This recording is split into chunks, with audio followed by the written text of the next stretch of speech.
സംഭവിച്ചത്. ഇപ്പോൾ രോഗികളെ അവിടുന്ന് മാറ്റുന്ന ദൃശ്യങ്ങളൊക്കെ ഇപ്പോഴും അവിടുന്ന് കാണുകയാണ്.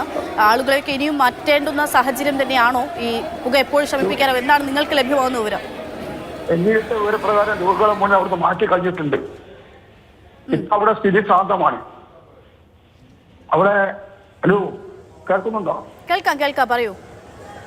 അവിടെ പുക തീ പടർന്നതാണ്. തീ എന്ന് പറഞ്ഞ പുക പടർന്നു. ആ പുക സൃഷ്ടിച്ചുകൊണ്ട് ആളുകൾക്ക് ബുദ്ധിമുട്ടുണ്ടായി. അത്തരം ബുദ്ധിമുട്ടുള്ള രോഗികളൊക്കെ അവിടുന്ന് മാറ്റി. ഇപ്പൊ സ്ഥിതി ശാന്തമാണ്. എങ്ങനെയാണ് ഈ പുക ഉയർന്നത്? അത് ഷോർട്ട് സർക്യൂട്ട് ആണോ എന്നുള്ള സംശയമുണ്ട്. അത് ഏത് മുറിയിലാണ്, എവിടെയാണ്? അത് കേശാലിറ്റി. ആളുകളൊക്കെ നിൽക്കുന്ന സമയത്ത് അവിടെ പുക പെട്ടെന്ന് ഉയരുകയായിരുന്നു.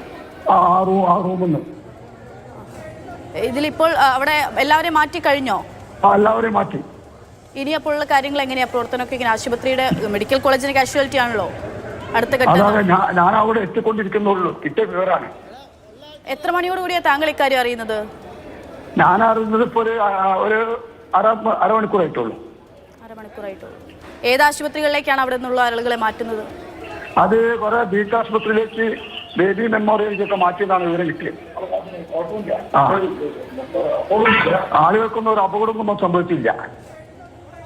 ഈ പുക ശ്വസിക്കുന്നതുകൊണ്ട് ഉണ്ടാവുന്ന പ്രയാസം ഉണ്ടാവുമല്ലോ? പുക ശ്വസിച്ചുകൊണ്ടുള്ള പ്രയാസമാണ് വന്നിട്ടുള്ളത്. അതാണ് ആളുകൾക്ക് അവിടെ മാറ്റി. അങ്ങനെ ആർക്കെല്ലാം എന്തെങ്കിലും ബുദ്ധിമുട്ടുകൾ അനുഭവപ്പെട്ടിട്ടുണ്ടായിരുന്നോ? ഇല്ല, ഒരു ബുദ്ധിമുട്ടൊന്നുമില്ല.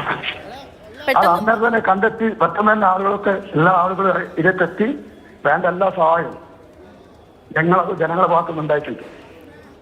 ആംബുലൻസും എല്ലാ സൗകര്യങ്ങളും സമയത്ത് അവിടെ എത്തിയിട്ടുണ്ട്.